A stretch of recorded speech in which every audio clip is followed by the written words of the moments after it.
So if you found that your programming has failed on the valve, you can also try doing it with the manual mode on the back of the controller or bottom, depending on how they mounted the valves.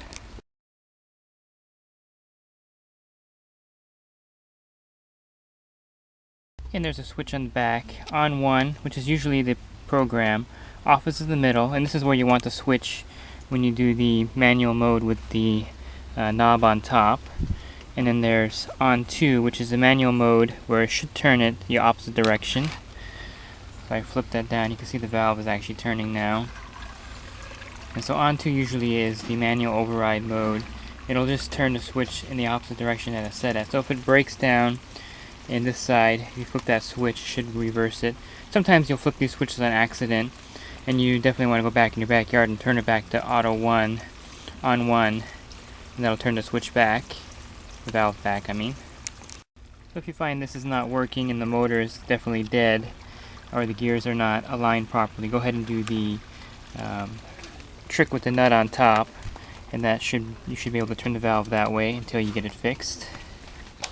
You want to make sure the system is off before you play with the switches in the back of the thing. So go ahead and turn everything off first, and then you can actually move the switches and do the manual override also with the system off.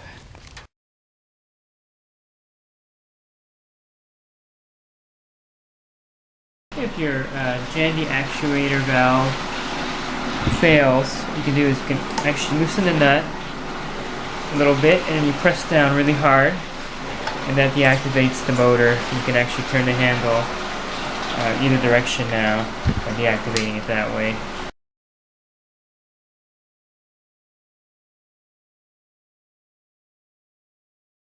Okay, so manually override the valve. You just loosen up this nut about 3 turns or so.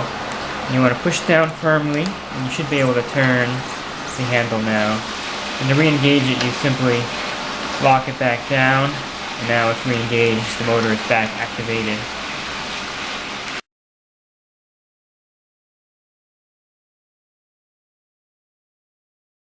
If you have a Pentair Comp Pool actuator, there's no manual override, so if you go ahead and unscrew the nut 4 turns and push down, nothing happens. So it's the only one of the brands that I know of that you can't manually override. You have to actually remove the whole component. I have a video on how to do that.